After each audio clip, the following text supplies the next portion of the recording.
Bismillahirrahmanirrahim.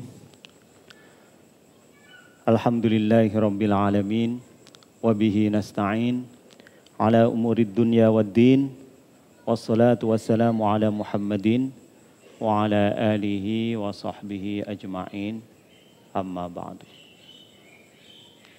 Yang terhormat Bapak Haji Abdus Sattar beserta Ibu Balkis, yang sangat-sangat saya hormati Bapak Kiai Haji Rahmat Muradu, yang sangat-sangat saya hormati pula Bapak Kiai Haji Zainal Muttaqin, serta Bapak Ustadz Ganteng ini, Ustadz Turaihan. Iya, ini saya kaget ini, wah ustadznya masih muda, ganteng, Ustadz Turaihan. Alhamdulillah. Alhamdulillah di malam hari ini Allah Subhanahu wa Ta'ala masih memberi kita nikmat iman Islam, nikmat yang besar dari Allah Subhanahu wa Ta'ala.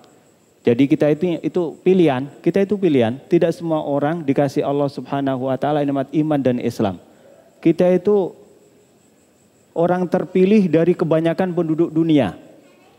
Jadi mayoritas penduduk dunia itu bukan muslim. Kita mungkin cuma 1/5 dari bagian penduduk dunia. Artinya kita itu dipilih Allah Subhanahu wa Ta'ala. Jangan lupakan nikmat iman Islam kita, harus selalu kita jaga sampai kita meninggal dunia. Wala tamutunna illa wa antum muslimun.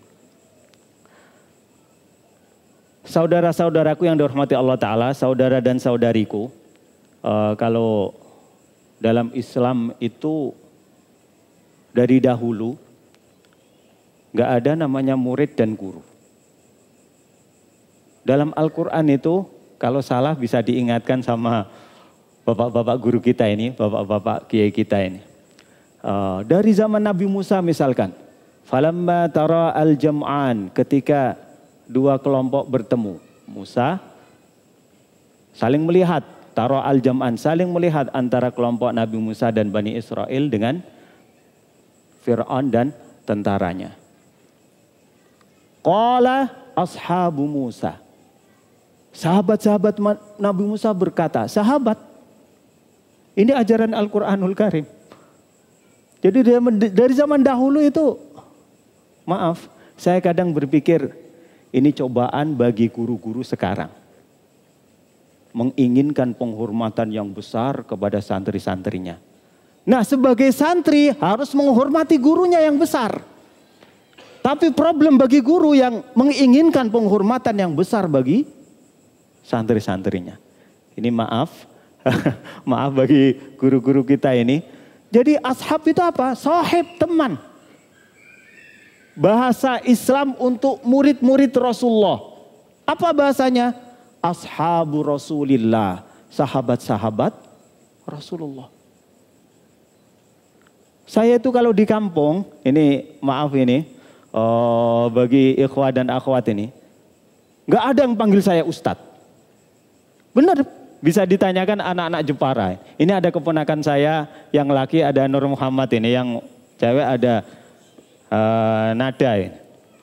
Gak ada yang panggil saya Ustadz aja gak aja. Di sini, waduh, saya sampai Pak Kiai ditambah Haji, padahal belum haji gitu. Benar itu. Masya Allah. Iya. Padahal di kampung gak ada yang panggil saya Ustadz. Orang-orang kampung dari yang anak kecil sampai yang tua-tua yang sudah punya buyut. Bukan cuma cucu, buyut. Panggil saya Kak Itkon. Bener. Saya ngajar anak-anak kecil juga ngajar. Yang mas juga ngajar. Bapak-bapak juga ngajar. Sampai nenek-nenek, buyut-buyut. Ngajar saya. Nggak ada yang panggil saya Ustadz Itkon. Nggak ada, itu kalau di kampung saya. Kalau di kampung tempat tinggal saya di Surodadi. Saya pindah ke Mayong. Masya Allah, udah beda ini derajatnya saya kalau di Mayong. Iya, Oh, kalau di Mayong semua orang panggil saya Yi Ikon begitu. Waduh, naik pangkat itu. Di kampung Kak semua. Dari yang sampai nenek-nenek ini bisa ditanyakan sama Nada ini. Nenek-nenek yang udah punya buyut panggil saya Kak Ikon. Waduh, keren tuh jadinya saya panggil Kak. Kakaknya buyut berarti. Masya Allah. Iya, Masya Allah. Jadi saya ingatkan lagi bagi seorang guru, jangan ingin dihormati sama murid-muridnya. Bagi seorang murid harus memberikan penghormatan sebesar-besarnya terhadap gurunya. Ikhwah dan akhwat yang dimuliakan Allah Subhanahu wa taala. Allah Subhanahu wa taala berfirman dalam Al-Qur'an, Alif Lam Mim, Dzalikal kitabu la raiba fi. Jangan disalahkan ya bacaannya. Ini saya minder kalau di depan santri-santri begini. Masya Allah. Iya. Jadi bacaannya udah bagus saja itu. Kalau di pesantren kadang masih disalahin. Kurang pas. Ini kurang dengungnya. Ini kurang panjangnya. Harus ditambah satu harokat lagi. Masya Allah. Iya. Jadi agak minder kalau begini. Kalau baca Al-Quran di depan antum-antum semua. Masya Allah. Allah Ta'ala berfirman, Alif Lam Mim, Dzalikal kitab. Kitab itu artinya Al-Quran, tidak ada keraguan di dalamnya. Allah Ta'ala bukan berfirman, kitab ini, tapi Dzalikal kitab. Kitab itu, kalau ini dekat, apa jauh? Dekat. Kalau itu, jauh, tinggi. Artinya Allah Ta'ala ingin mengatakan, ini Al-Quran itu, derajatnya tinggi. Artinya kalau kita ingin diberikan Allah Ta'ala derajat yang tinggi, raih itu Al-Quran. Kita derajatnya ikut naik dengan Al-Quranul Karim. Wa inna au iyyakum la'ala hudan au fi dhalalim mubin. Aku atau kamu yang di atas hidayah, di atas Al-Quran. Jadi bahasanya ala hudan, di atas. Orang yang selalu berpegang terhadap hidayah Al-Quran itu ala, di atas. Au fi dhalalim mubin. Kalau enggak berpegang dengan hidayah Al-Quran, fi dhalalin, tenggelam. Fi itu di dalam. Tenggelam terhadap, di dalam kesesatan. Jadi saat kita pegang teguh Al-Quran itu kita tinggi derajat kita. Saat kita lepaskan Al-Quran, tenggelam kita. Mau enggak derajatnya tinggi di sisi Allah Ta'ala? Ya udah, pegang Al-Quran itu sampai akhir hayat kita. Jangan di pesantren sini saja. Begitu udah lepas dari pesantren Madinatul Quran, udah Al-Quran itu di rumahnya dibuat apa ya? Dompet, nyimpen uang. Udah. Kenapa? Aman. Gak ada yang itu buka Al-Quran. Pokoknya aman, duitnya aman. Begitu, Masya Allah. Jadi Al-Quran jadi dompet itu. Kalau pada baca Al-Quran, waduh. Ini ketahuan nanti duitnya. Itu, tapi karena gak ada yang baca Al-Quran, aman tuh uang ditaruh di dalam mushaf Al-Quran. Masya Allah. Inna lillahi wa inna ilaihi raji'un. Jadi kalau ingin derajat kita tinggi, pegang selalu Al-Quranul Karim. Dzalikal kitabu la raiba fi. Ada kisah sedikit, Imam Muslim dalam kitab Sahih Muslim, beliau meriwayatkan dari Amir bin Wasilah. Amir bin Wasilah mengatakan,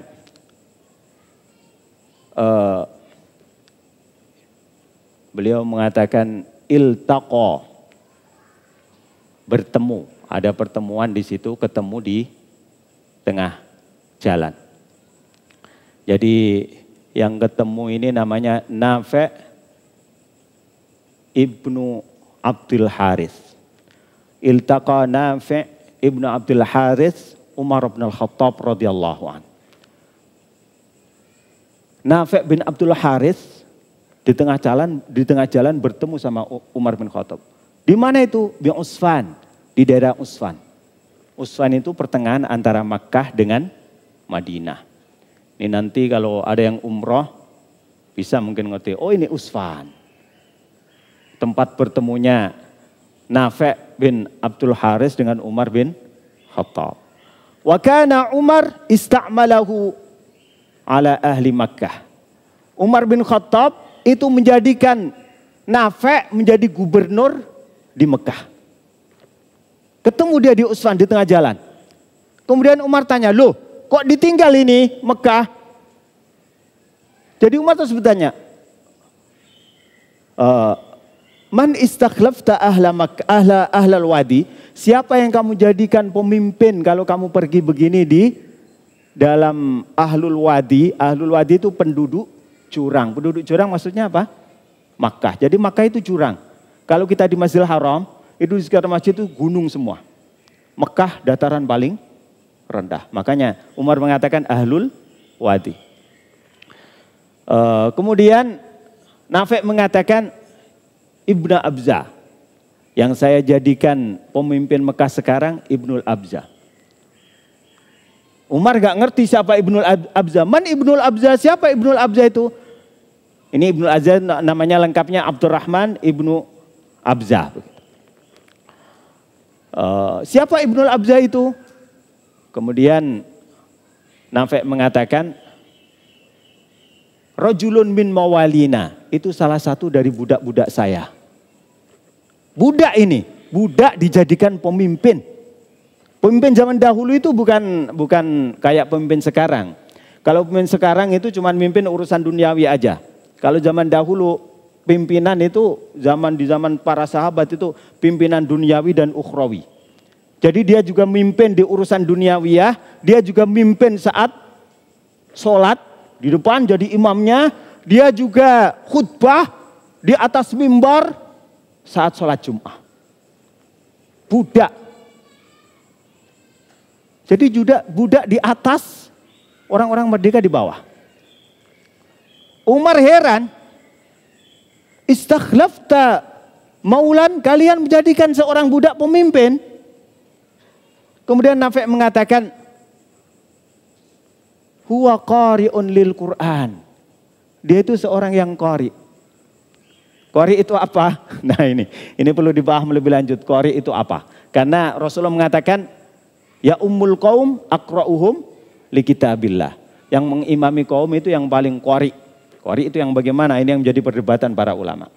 Yang jelas qari itu yang paling banyak hafalannya Al-Quran, khatam Al-Quran, faham Al-Quran, ngerti tentang ilmu yang ada di dalam Al-Quran. Itu Ibnul Abza.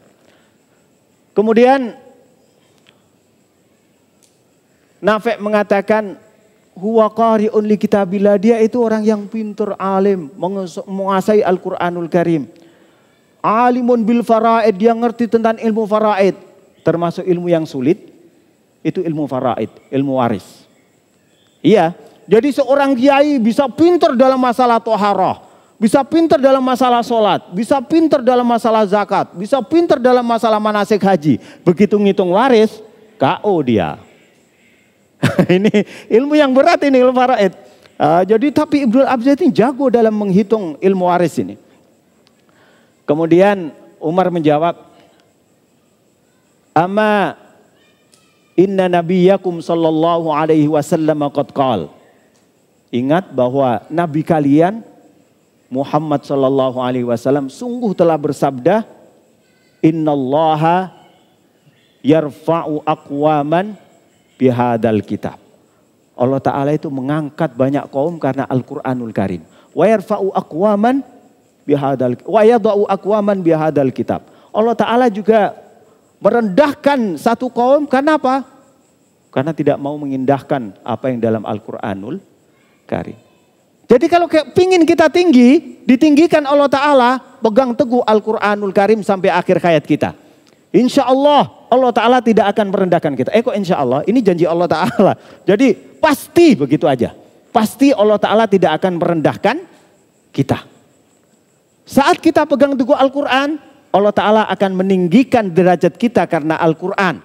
Saat kita lepas Al-Quran, Allah Ta'ala merendahkan kita karena kita melepaskan diri dari Al-Quranul Karim. Makanya pegang teguh ini Al-Quran. Pegang terus. Jangan pegang mushafnya aja. Pegang Al-Quran. Saya udah pegang Al-Quran terus. Mushaf itu pegang terus. Gak pernah dilepaskan. Mau tidur mau apa. Bukan itu maksudnya. Jadi pegang teguh Al-Quran. Insya Allah Allah Ta'ala akan mengangkat derajat kita. Ini pasti ini janji yang ada di dalam hadis Rasulullah Sallallahu Alaihi Wasallam. Bagaimana cara kita pegang teguh Al-Quran biar gak salah paham, biar gak itu Al-Quran dipegang terus, mau tidur pegang, mau makan pegang, mau bagaimana cara pegang Al-Quran? Allah Ta'ala mengatakan berfirman dalam Al-Quran, فَإِذَا قَرَأْتَ الْقُرْآنَ فَاسْتَعِذْ بِاللَّهِ مِنَ الشَّيْطَانِ الرَّجِيمِ. Jika kalian baca Al-Quran, maka berta'awudlah kalian dari setan yang terkutuk. Artinya apa ini? Kalau kalian ingin pegang Al-Quran, kalian harus jauh dari setan.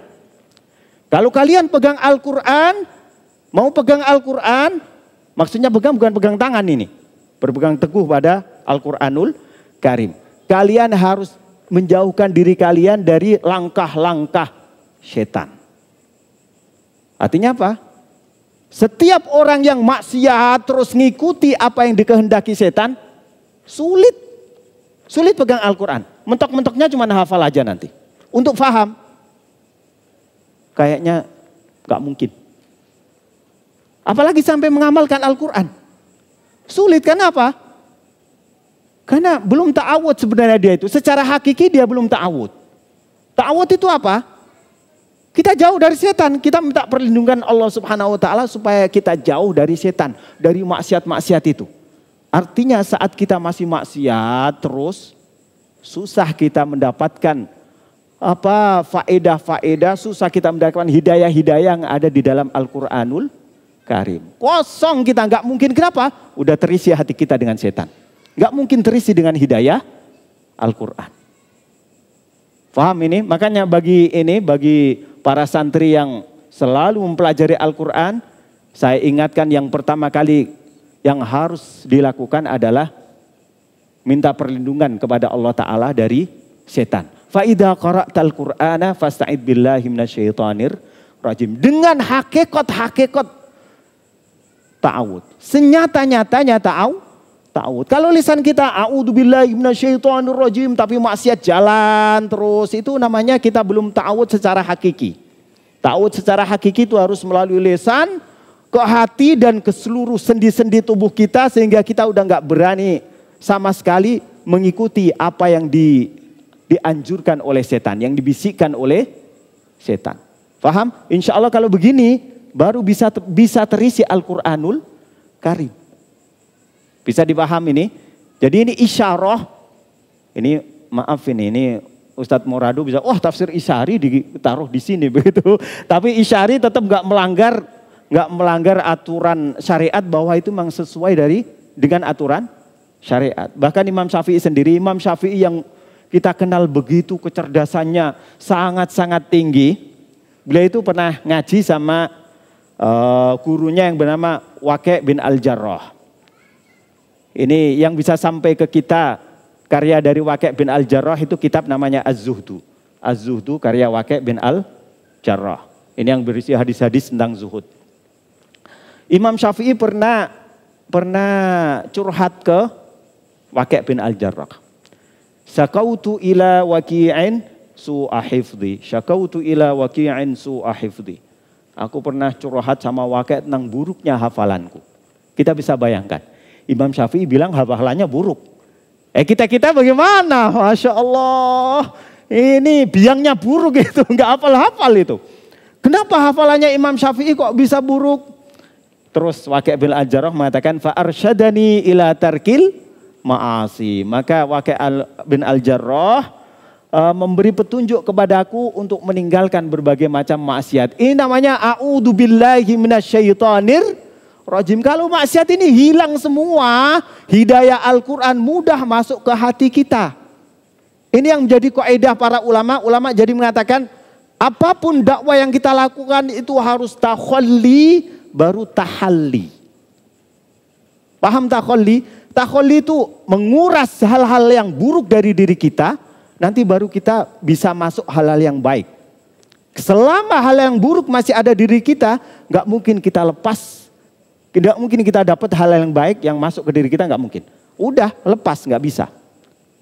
Makanya orang ahli maksiat nggak mungkin jadi ahli ibadah. Gimana supaya jadi ahli ibadah? Ya maksiatnya dibuang dulu. Nanti baru bisa jadi ahli ibadah. Ini takhalli qoblat tahalli. Harus dikuras dulu. Baru nanti diisi. Dakwah itu begitu. Jadi kita nggak mungkin bisa bikin orang Kristen itu dapat hidayah sebab kita. Terus dia masuk Islam. Kalau keyakinan trinitasnya mereka nggak dicabut dulu sampai ke akar-akarnya. Sampai keyakinan mereka tentang ketuhanan Yesus misalkan dicabut dulu dari akar-akarnya. Baru dikasih tentang tauhid, baru dikasih tentang kerasulan Nabi Muhammad begitu. Tapi kalau langsung kasih tauhid, kasih di sini masih ada trinitas begitu di hati, masih ada ketuhanan Yesus. Enggak mungkin bisa. Paham? Ini takhalli qoblat tahalli. Nah, Al-Qur'an juga begitu. Al-Quran itu sumber hidayah, mau masuk ke hati nggak bisa, hatinya itu masih setan ini, pinginnya itu yang buruk-buruk melulu, nggak bisa. Bisa dipahami ini, ikhwat sekalian. Jadi harus menghindarkan diri dari maksiat sebisa mungkin, harus bisa menghindarkan diri dari maksiat. Ingat, inna kaida syaitani kana dha'ifa. Godaan setan itu lemah. Tinggal ta'awud terus saja biar setannya lari. Nah, setan berikutnya, setan yang ada di dalam diri kita sendiri. Apa itu? Hawa nafsu. Itu yang berat. Iya, apalagi kita ini. Nabi Yusuf saja mengatakan itu, "Wa ma ubarri'u nafsi, innan nafsa la'ammaratum bis-su'i illa ma rahima rabbi." Begitu ya. Juz berapa itu? Juz berapa? 16, masa 16 gak mungkin lah. Juz berapa? 13, Masya Allah. Iya, ini sambil ngetes dikit, emang bener-bener hafalannya mungkin apa enggak gitu. Masya Allah, iya. Nabi Yusuf mengatakan, saya gak bisa terlepas dari hawa nafsuku. Innan nafsa la'ammaratum bisu. Hawa nafsu selalu nyuruh ke yang buruk terus. Illa ma rahima rabbi. Kecuali hawa nafsu yang dirahmati oleh Allah Ta'ala, disayang oleh Allah Ta'ala. Nah, ini ada apa ya, semacam isyarat dari Allah Subhanahu wa taala. Kalau kamu ingin terbebas dari hawa nafsumu, minta ke Allah Ta'ala. Allahumma ati nafsi taqwaha. Begitu. Supaya kita bisa terbebas dari hawa nafsu kita yang buruk-buruk itu. Minta ke Allah Subhanahu wa ta'ala. Saya lanjutkan lagi. Jadi setelah a'udzubillahi minasyaitonirrajim, berikutnya apa? Supaya kita bisa pegang teguh Al-Qur'anul Karim. Bismillahirrahmanirrahim. Apa itu bismillah? Ba itu sababiyah. Semua yang terjadi ini sebab Allah Subhanahu wa taala. Asma-asma Allah dan sifat-sifatnya. Saat kita ngafalin Al-Quran udah a'udzubillahi minasyaitonirrajim. Jadi kita udah meninggalkan berbagai macam maksiat. Tapi kita belum bismillahirrahmanirrahim. Ini juga belum bagus itu, belum pegang teguh Al-Quran. Apa ini maksudnya? Kalau kita baca Al-Quran ta'awud terus bismillah kan? Jadi kita baca Al-Quran, kita harus meyakini.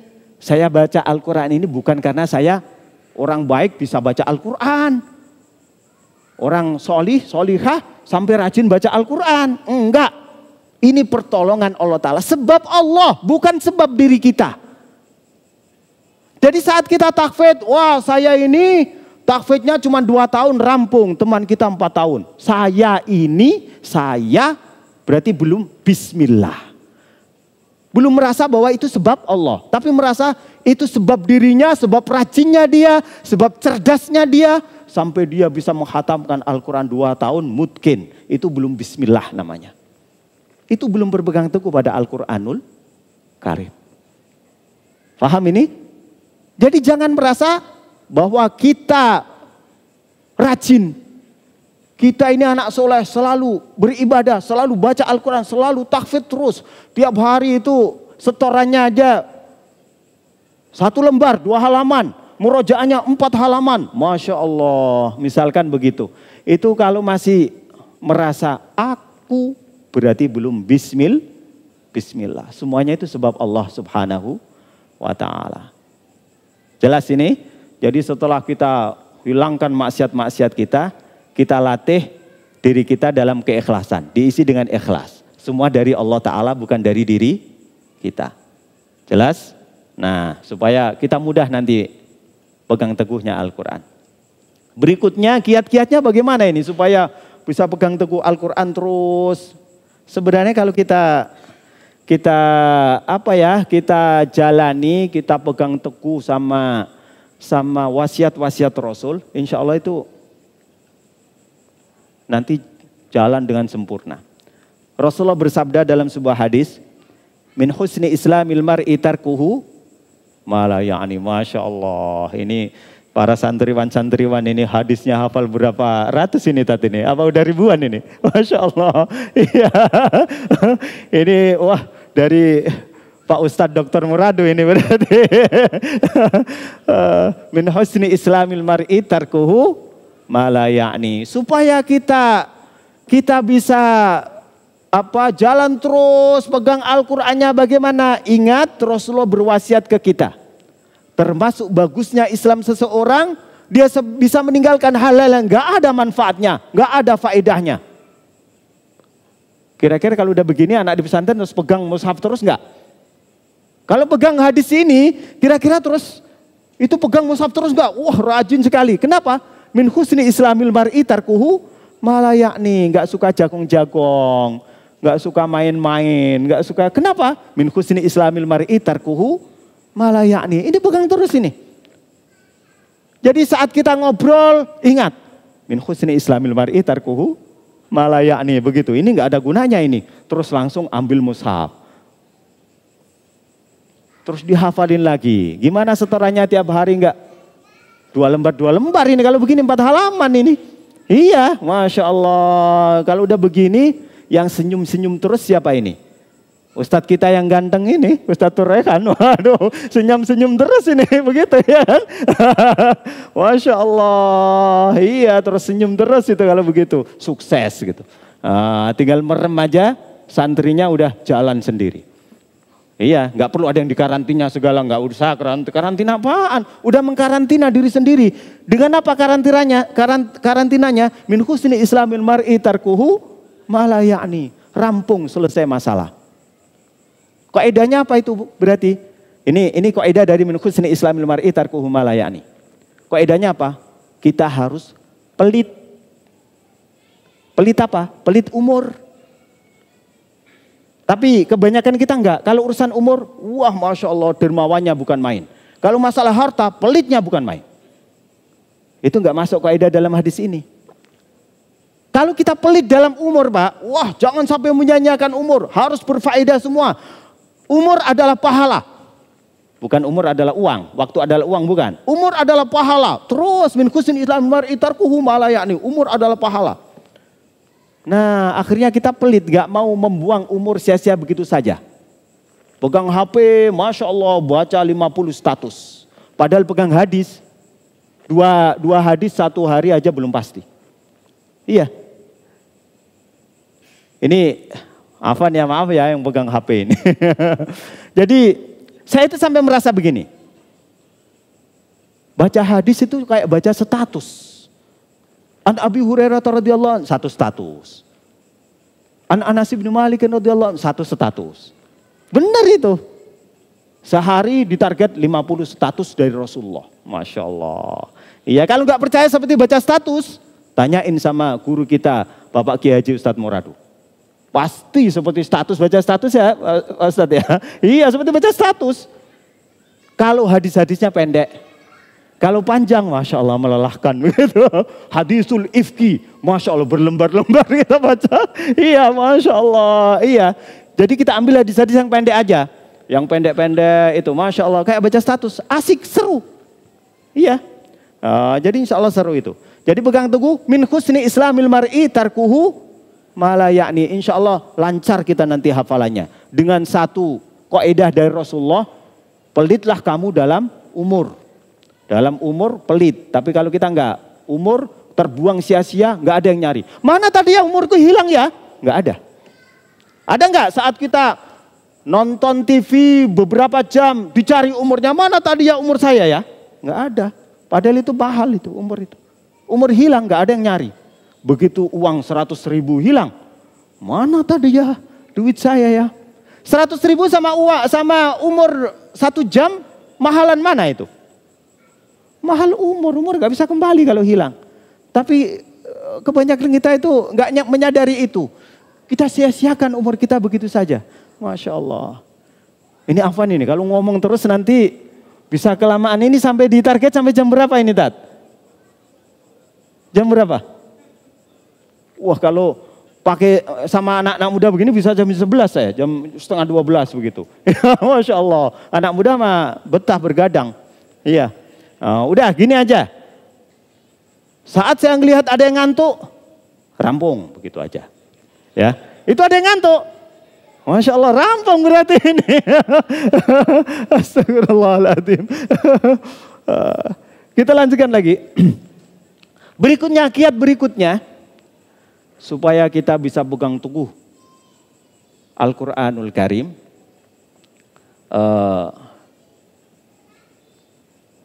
Ini yang senior harus kasih kudwah kepada yang junior. Kalau nggak ada contoh dari yang lebih senior, pada malas-malasan, yang kecil, yang junior pasti ikut malas-malasan. Jadi di pesantren ini kudwah ini penting banget ini. Tanggung jawab yang senior ngasih kudwah hasanah terhadap yang junior. Ini harus, nggak bisa nggak itu. Hancur itu. Ini Pak Ustadz Turehan ini bisa tepuk jidat terus. Kalau yang senior-senior ini seenaknya terus yang junior ngikutin. Masya Allah ini bahaya sekali itu. Jadi kudwah hasanah itu penting dalam tarbiyah. Yang senior-senior itu harus memberi contoh yang bagus terhadap yang junior. Yang angkatan ketiga ngasih contoh yang bagus ke angkatan yang 4. Yang keempat ngasih contoh yang bagus ke angkatan setelahnya. Begitu. Insya Allah begitu. Kalau udah ngasih contoh terus. Insya Allah nanti yang junior ikutan baik. Jadi kenapa? Ini kalau nggak baca Al-Quran gimana? Pekewo. Ini baca Al-Quran semua gitu. Jadi ada kudwah di situ. Jadi kudwah itu penting sekali. Kita tahu Nabi Yusuf alaihissalam dia mengatakan wattaba'tu millata abai Ibrahim wa Ishaq wa Yaqub. Surat apa? Yusuf. Wong udah Emang Yusuf kok yang berkata kok masih mikir surat apa ya wattaba'tu millata abai. Nabi Yusuf mengatakan aku mengikuti millah bapak-bapakku Ibrahim, Ishak, Yakub. Artinya Nabi Yusuf itu dapat kudwah hasanah dari bapak-bapaknya. Dari Ibrahim, Ishak, Yakub. Berpengaruh sampai anak-anaknya terus bagus semua itu. Nabi Ibrahim berkudwah hasanah terhadap Nabi Ismail. Sampai diajak bangun Ka'bah begini nih, berjuang dalam agama. Itu Nabi Ismail. Jadi dikasih kudwah hasanah.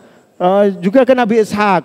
Nabi Ishak kemudian kasih kudwah hasanah kepada Nabi Yakub. Jadi orang baik juga. Jadi seorang Nabi Yakub kasih kudwah hasanah ke Nabi Yusuf. Jadi terus Masya Allah dipantau terus. Yang lebih tua harus memantau yang muda. Itu bukan tugasnya bapak-bapak guru aja, pak ustadz-ustadz aja. Enggak, harus yang senior mantau gitu. Coba bayangkan ini. Ikhwah akhwat sekalian. Nabi Yakub itu nabi. Tetap memantau anaknya walaupun anaknya juga nabi. Benar. Am kuntum syuhada id hadur Yaqubal maut id qala li banihi ma ta'buduna min ba'di. Apa kalian menyaksikan ketika Yakub mau meninggal? Apa yang dikatakan Yakub kepada anak-anaknya? Ma ta'buduna min ba'di. Anakku, apa yang kalian sembah setelah aku tidak ada? Masih dipantau, padahal mata buduna mibadi, dia omongin Nabi Yakub ke siapa? Ke anak-anaknya termasuk Yusuf. Ya enggak, ini Nabi, udah Nabi, masih aja dipantau, ini nyembahnya apa ini nanti, begitu. Padahal beliau udah seorang Nabi, itu Nabi Yusuf. Jadi ini qudwah hasanah penting, ini yang senior harus memantau yang junior, begitu. Harus dipantau terus, yang kurang rajin hafalannya misalnya dipantau bagaimana, dibantu gimana yang junior ini bisa lancar dalam hafalan, begitu. Jadi qudwah itu penting. Kita lihat orang-orang kafir Mekah. Wa idza qila lahum ittabi'u ma anzalallahu qalu bal nattabi'u ma alfaina alaihi aba'ana. Kalau dikatakan ke orang-orang kafir itu, ayo kita berpegang teguh ke kitab Allah. Dia mengatakan, enggak, saya udah laksanakan aja itu kebiasaan-kebiasaan bapak-bapak saya. Pengaruh qudwah, tapi ini qudwah sayyi'ah, qudwah yang buruk. Jadi hati-hati, Allah Ta'ala itu sudah menjelaskan ke kita, kalau yang senior kasih qudwah yang hasanah, juniornya nanti ikut hasanah. Kalau yang senior qudwahnya sayyi'ah, yang junior jadi nanti sayyi'ah juga. Paham ini Pak? Ini ikhwah akhwat paham ini? Ini untuk meringankan aja tugasnya para guru kita ini. Udah dipantau sama yang senior-senior. Ini hak harus dilaksanakan. Ya, ini para akhwat ini, para ikhwah akhwat juga ini harus dilaksanakan. Nada udah senior apa junior? Senior, Masya Allah, harus pantau itu adik-adik kelasnya. Masya Allah. Berikutnya, supaya Al-Quran itu bisa nempel ke diri kita. Kita bisa pegang teguh Al-Quran sehingga kita derajatnya tinggi. Karena yang nempel ke Al-Quran derajatnya tinggi semua. Kita tahu kota Mekah derajatnya tinggi karena apa? Itu tempat turunnya Al-Quran. Madinah derajatnya tinggi karena itu tempat turunnya Al-Quran. Lailatul Qadar itu tinggi derajat, kenapa? Itu waktu turunnya Al-Quran. Ramadan derajatnya tinggi, kenapa? Itu bulan turunnya Al-Quran. Nabi Muhammad tertinggi, kenapa? Itu Nabi Muhammad, Nabi yang diturunin Al-Quran. Umat Muhammad, umat tertinggi, kenapa? Karena diturunkan Al-Quran. Nah kalau kita nyangkut ke Al-Quran, ikut tinggi kita. Kaidahnya seperti itu. Paham ini? Berikutnya apa yang perlu kita perhatikan supaya kita bisa pegang teguh Al-Quranul Karim? Supaya berhasil kita dalam pendidikan kita. Saya cerita sedikit ya. Dahulu kala itu ada seorang lelaki yang punya istri 2. Wah ini yang gak disukai para akhwat ini. Istri 2 malah cerita begitu. Yang ikhwannya, wah mantap itu, sekali langsung 2 gitu. Iya Masya Allah, padahal ini ustadz-ustadznya aja muwahhidun semua ini. Gak berani, iya. Guru kita Pak Kiai Haji Zainal Mutakin juga gitu-gitu aja gak berani duain. Iya Masya Allah, cuman gini-gini aja, iya Umi Malawan. Gini-gini aja tapi gak berani. Iya cemen. Masya Allah. Wahidun melulu itu. Kita lanjutkan lagi. Jadi ini yang istri tua namanya Lea. Istri muda namanya Rahel. Rahel sama Lea. Suaminya namanya siapa? Ada yang tahu nggak? Ayub. Yakub. Ya. Makanya kalau ada celana panjang itu mereknya Levi's. Mereknya Lea. Ketahuan Yahudi itu. Iya. Levi's itu siapa? Levi itu siapa? Levi ya anaknya Lea. Lea siapa? Lea ya bapak ibunya orang-orang Israel begitu. Iya.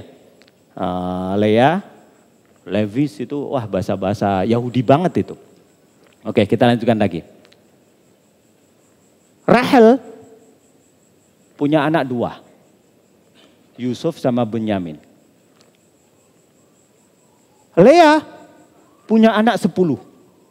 Ada Yahuda, ada Benyamin, ada ada Yahuda, ada Naftali, ada macam-macam, ada juga Lewi. Ya.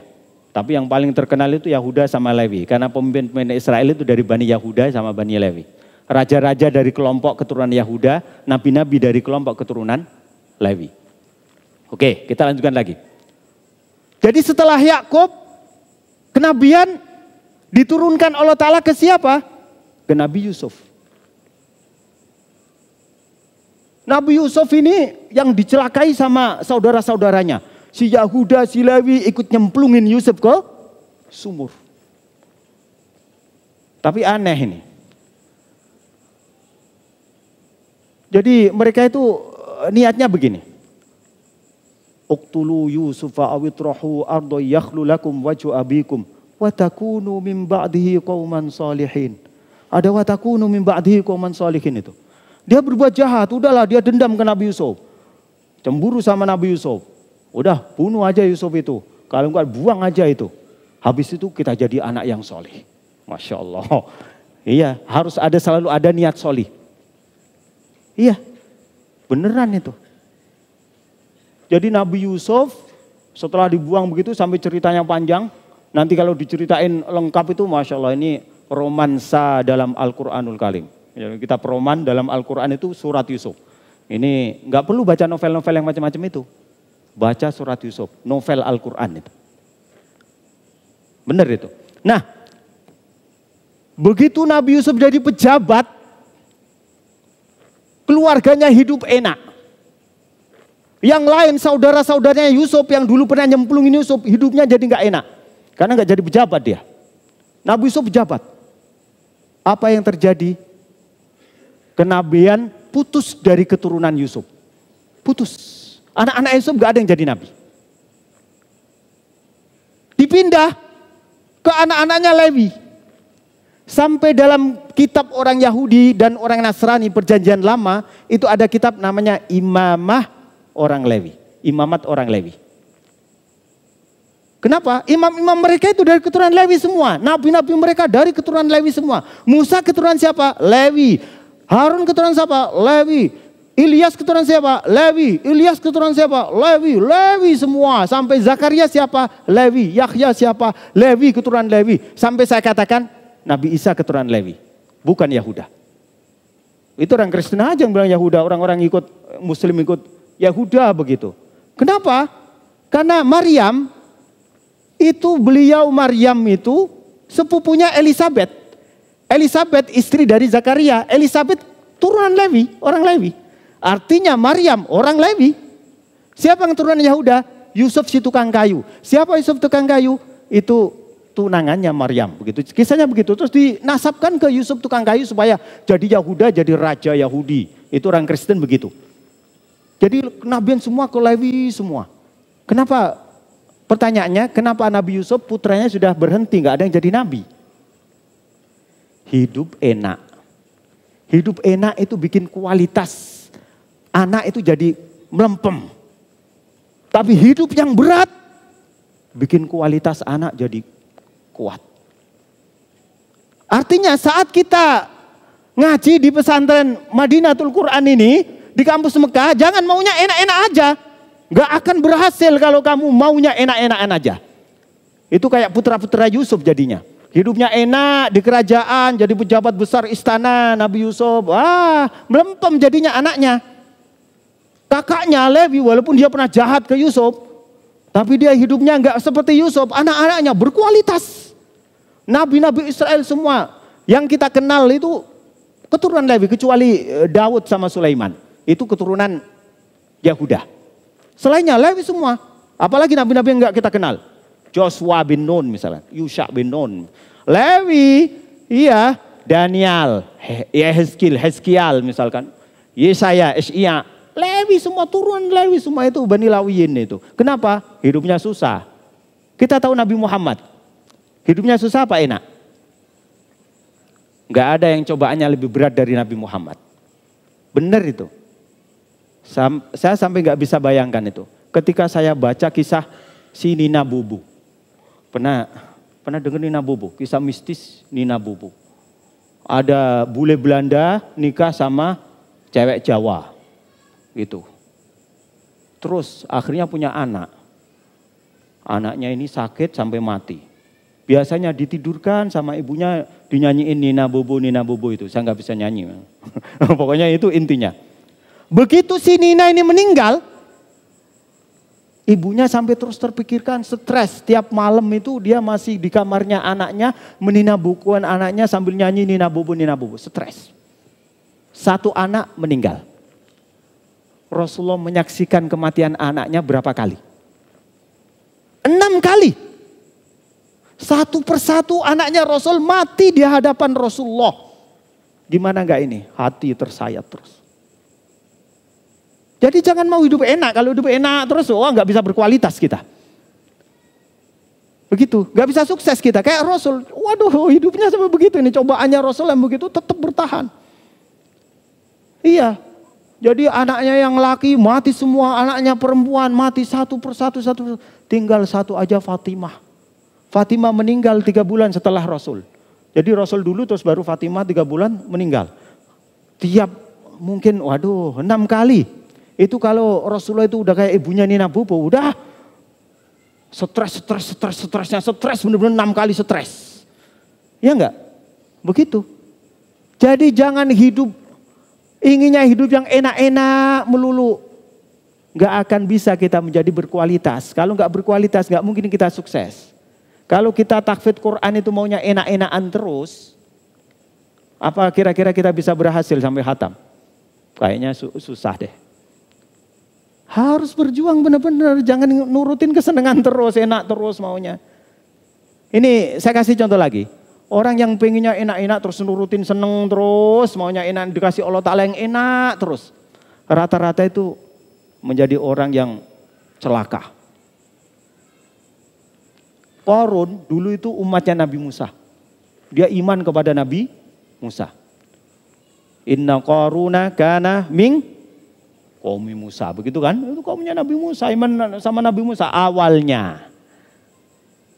Tapi terus fabagha alaihim. Terus dia dikasih kaya Allah Ta'ala. Dikasih enak Allah Ta'ala. Akhirnya terus malah jadi kafir. Bahaya itu. Hidup enak itu bahaya. Saya ulang lagi. Hidup enak itu bahaya. Artinya berarti saat hidup enak, kita itu sebenarnya enggak enak. Saat kita hidup enggak enak, sebenarnya kita itu dalam posisi enak. Paham itu? Iya. Mau enak apa mau enggak enak? Kalau mau enak berarti posisi enggak enak itu. Kalau mau enggak enak, posisi enak. Nanti biar celaka. Fir'aun dikasih kekayaan Allah Ta'ala. Dimanja Allah Ta'ala Fir'aun itu. Dikasih pangkat sampai penghormatan. Orang-orang Mesir itu sampai mengakui Fir'aun sebagai Tuhan. Wa qala ana rabbukumul a'la. Masya Allah. Celaka enggak Fir'aun? Celaka. Dikasih enak Allah Ta'ala kebangetan enaknya. Celaka begitu. Iya. Terus ada lagi, banyak lagi. Namrud begitu juga. Dikasih kekayaan, waduh. Enggak bakalan sukses nanti kita di hadapan Allah Subhanahu wa Ta'ala. Jadi para santri jangan maunya yang enak-enak aja ya. Kalau rihlah, wah semangat. Masya Allah. Benar Ustaz, kalau rihlah pada semangat. Iya biasanya begitu pasti. Begitu, ini nanti bulan sekian harus bisa tasbih sekian juz. Wah terus lemos. Itu maunya yang enak-enak aja berarti. Iya, andaikan ini bukan target 10 juz minggu depan. Ini andaikan rihlah. Waduh, ande terus itu. Paham ini? Jadi jangan hidup di pesantren ini menghendaki enaknya hidup. Itu bahaya. Kita nggak akan berhasil nanti di pesantren. Harus berani istilahnya orang-orang kuno tirakat gitu. Harus berani tirakat ya. Kalau Ustadz Turehan tahu ini di pesantren, dia anak pesantren masalahnya, tahu tirakat itu. Iya. Kalau saya bukan anak pesantren, diajak ngomong Pak Kiai Haji sana Pak Kiai sini nggak ngerti saya. Taunya Pak Kiai Haji Zainal Mutakin gitu aja udah. Nggak paham karena nggak pernah mondok di pesantren gitu. Iya, ini Masya Allah. Tapi di pesantren Madinatul Quran Insya Allah pas ini. Ini sesuai dengan apa akhlak-akhlak Islami benar-benar. Kenapa? Kalau di sana-sana itu biasanya santri kok nggak ngerokok, nggak santri. Begitu. Tanyain aja sama Ustadz Rehan itu di pesantren itu. Begitu, harus ngerokok, santri harus ngerokok, Masya Allah. Makanya saya nggak bisa rokok, kenapa? Nggak pernah nyantri. Begitu ya, Masya Allah. Tapi di MQ beda. Ini termasuk yang beda dari MQ. Nggak ada yang ngerokok, benar? Iya, yang ngerokok tobat, benar?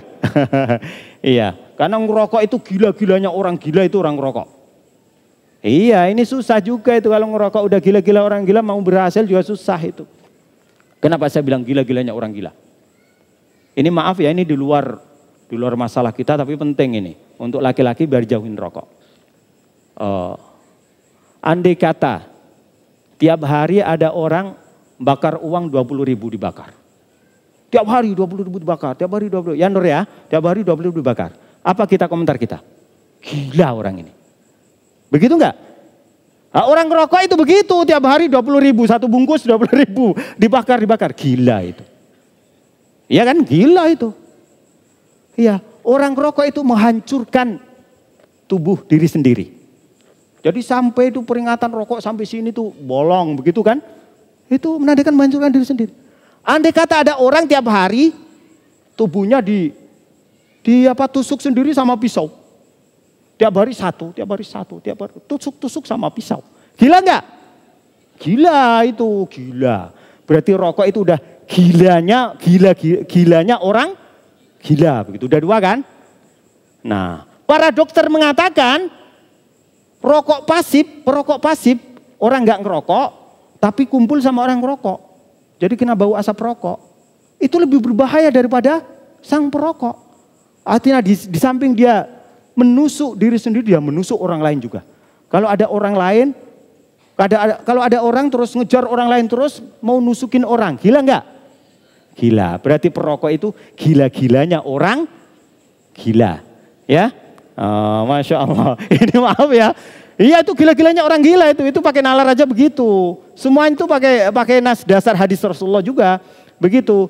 Yang jangan menghancurkan diri kalian, wala tulqu biaidikum ilat tahluka. Ini malah ayat Al-Quran. Pasal 1, wala tulqu biaidikum ilat tahluka. Ini kalau pengadilan udah kena pasal 1 udah penjara itu. Yang kedua, kena pasal aturan pelanggaran syariat lagi, apa itu? Apa? Ayat Al-Quranul Karim lagi. Wala tubadir tabdiro. Kena pasal kedua perokok itu di hadapan Allah Ta'ala. Ini kalau nanti kan diadili Allah Ta'ala. Kamu sehari dapat rokok berapa? Begitu. 2 bungkus ya Rob. Wah, terus diadili Allah Subhanahu wa taala begitu. Wala tubadu tabdiro, kena. Wala tulqu biaidikum ila tahluka, kena. Yang ketiga, la darara wala dirara. Jangan kalian bahayakan orang lain. Orang lain juga jangan sampai membahayakan kalian. Kena pasal lagi enggak itu? Kena. Kira-kira terus di akhirat gimana nanti Nur? Nur, kalau udah diadili Allah Ta'ala begitu gimana? Kena, udah benar. Kena 3 pasal berlapis itu. Ya kan? Kena pasal berlapis. Makanya harus tobat ini. Yang rokok segera tobat. Masya Allah, udah hampir 9:30. Ini kayaknya udah over ini ya waktunya. Alhamdulillah. Mungkin ada yang mau ditanyakan sebelum kita berpisah. Mungkin udah nanti nggak tahu berapa bulan lagi atau berapa tahun lagi kita bisa bertemu. Nggak tahu sebelum kita berpisah. Saya persilahkan bagi ikhwan atau akhwat yang mau bertanya. Monggo. Monggo.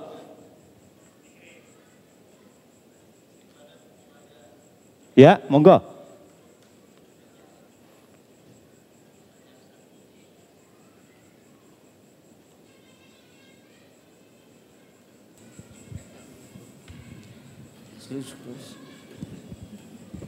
Ya jadi gini Ustadz, kadang kalau di ngafal Quran ini ada yang kemampuannya tinggi, terus ada kemampuannya yang segini-segini aja.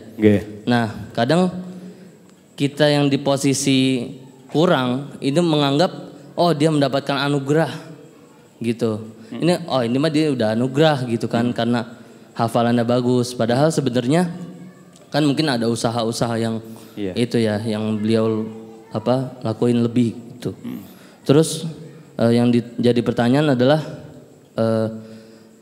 bagaimana sih mengukur apa yang udah kita lakuin sehingga kita nggak ngecap beliau ini sebagai ini anugerah hafalannya, dia bisa selesai cepat ini karena anugerah. Padahal sebenarnya kita bisa juga, itu bagaimana Ustadz? Jadi ukurannya tuh bagaimana? Bismillah, alhamdulillah, wassalatu wassalamu ala rasulillah. Jadi memang orang itu diberi Allah Ta'ala keistimewaan yang satu melebihi orang lain. Itu pasti. Kita nggak bisa mungkiri itu. Nah, tapi perlu diingat, qad alima kullu unasin masyrabahum. Setiap orang itu udah jatah Allah Ta'ala. Satu persatu nikmatnya itu udah jatah Allah Ta'ala. Ini tafsir Isyari lagi ini. Jadi setiap orang itu dikasih Allah Ta'ala kelebihan yang tidak dipunyai orang lain. Jadi mungkin kita di situ lemah, tapi di lain kita dapat anugerah yang lain yang melebihi teman kita. Jadi di zaman dahulu kala itu ada seorang kiai. Dia mau memasukkan kambing-kambingnya ke kandang waktu sore. Susah dia, gak bisa giring. Terus ketahuan tukang gembala kambing. Jangan begitu cara giring domba, jangan begitu. Begini caranya, begitu dikasih tahu. Artinya mungkin kiai itu punya anugerah tentang ilmu agama. Tapi ilmu masukin kambing ke kandang gak punya dia. Begitu. Jadi ada anugerah masing-masing, jadi gak perlu Allah Ta'ala gimana sih itu dikasih kecerdasan lebih, saya dikasih bodoh. Gak perlu begitu. Yang dihitung Allah Ta'ala itu usaha kita. Nanti di akhirat itu ada para nabi yang pengikutnya cuma 3 orang. Ada nabi yang pengikutnya cuma 2 orang. Ada para nabi yang pengikutnya cuma 1 orang. Ada yang nabi jalan sendiri gak ada pengikutnya. Tapi gak dipecat Allah Ta'ala jadi nabi. Ente gak mampu jadi nabi, gak ada pengikut sama sekali. Enggak, tetap nabi. Ini menandakan apa? Yang dihitung Allah Ta'ala itu bukan hasil, tapi usaha kita. Paham? Insya Allah saat kita berusaha terus, Allah Ta'ala tetap, wah ini mujahid ini, begitu. Tetap dihitung mujahid, tetap dihitung, wah insya Allah bisa dihitung bareng sama para khufat nanti di akhirat. Gitu. Kenapa? Karena udah usaha, benar-benar usaha. Tapi memang Allah Ta'ala ngasih kecerdasan kita begitu. Paham ini? Alhamdulillah. Cukup? Satu aja? Ada? Yang akhwat ada? Nggak ada? Alhamdulillah. Biasanya begitu, akhwat itu pada nggak berani. Nggak tahu takut sama jenggot saya atau sama kumisnya. Iya. Sampai ibu-ibu kalau saya bilang ada pertanyaan para ibu monggo gitu. Diem aja, Masya Allah. Enak saya kalau ngajar ibu-ibu. Cerdas-cerdas, pinter-pinter. Langsung paham 100% begitu. Nggak tahu kalau 100% nggak paham sama sekali gitu. Iya. Orang kalau nggak paham 100% juga nggak bertanya. Yang paham 100% juga nggak bertanya. Yang bertanya itu yang tengah-tengah. Jadi kemungkinan para akhwat ini 2. Kalau nggak paham 100%-nya. 100% nggak paham sama sekali begitu, Masya Allah. Tapi semoga aja masuk, bisa dipaham, bisa diamalkan, amin Allahumma amin. Sebenarnya masih banyak yang pengen saya sampaikan, tapi ini masih sudah setengah 10. Kenapa? Ini perlu sekali, cuman intinya pokoknya aja begini. Saya kisahkan ibu saya. Ibu saya itu di rumah itu semua anaknya itu yang dibuat percontohan ibu saya. Tidak terkecuali kakak saya, Ustaduna Khairul Mutakin. Selalu yang dibilang ibu saya begini, ibu saya begini. Beliau seorang hafidhah. Tahfidz itu punya anak 3 baru tahfidz. Masya Allah. Tapi beda dari yang lain. Ibu saya itu tahfidznya gak pakai mushaf seperti yang dipegang kebanyakan orang. Pegangnya itu tafsir Ibris. Tafsir Ibris, tafsir karangan Kiai Haji Mustafa Bisri, orang Rembang, tafsir bahasa Jawa. Gitu. Jadi ibu saya itu gafalin Quran sambil memaham artinya, paham, ngerti. Itu lebih cepat daripada orang gafalin Quran, Al-Quran, gak paham artinya. Ini kiat cepat aja supaya bisa hafal cepat, itu pahami. Kenapa sih Beo itu susah ngomongnya, dilatih juga nggak bisa ngomong-ngomong. Kenapa? Karena nggak paham. Jadi saat kita ngafalin Quran nggak paham, itu kita kayak Beo. Beo pantesan dedel nggak paham begitu. Dedel paham? Ini bahasa Jawa dedel itu. Iya, Ustadz Torehan ngerti dedel bahasa Jawa. Iya, dedel itu ya goblok gitu. Iya, kenapa? Nggak paham masalahnya, jadi ngafalin nggak bisa-bisa. Jadi kalau ikhwan akhwat sekalian ini pingin hafalannya cepat, coba ini kiat dari ibu saya itu. Gimana caranya? Ngafalin per ayat sambil dipaham maknanya, artinya. Begitu, tiap ayat dipaham maknanya, artinya. Masya Allah, itu nanti kita hatam Al-Quran, kita juga paham Al-Quran. Itu tinggal satu itu, ambil pelajaran dari Al-Quran, diamalkan, selesai urusan kita dengan Al-Quranul Karim. Iya, sebenarnya saya ingin membahas ini. Gimana kita memahami Al-Quran, terus kita mau mengambil pelajaran dari Al-Quran, terus mengamalkan. Jadi kalau kita belajar tafsir itu cuman kita paham maksudnya aja. Kita nggak bisa, bagaimana ya kita mengamalkan ayat ini, nggak bisa. Harus ke berikutnya apa itu? Ambil pelajaran dari setiap ayat yang kita paham. Apa yang bisa kita amalkan dari ayat ini? Berikutnya baru bisa amal. Ini butuh ilmu yang panjang itu. Tapi ini waktu sudah 9:30, jam 9:30, kayaknya udah pada ngantuk ini. Saya bilang pada ngantuk, memang kalau di sini ngantuk. Nanti kalau udah kembali ke kamar masing-masing, wah ngobrol lagi. Masya Allah. Ya, kita tutup dulu dengan doa kafaratul majelis. Subhanakallahumma bihamdik, asyhadu an la ilaha illa anta astaghfiruka wa atubu ilaik. Wal afu minkum. Wassalamualaikum warahmatullahi wabarakatuh.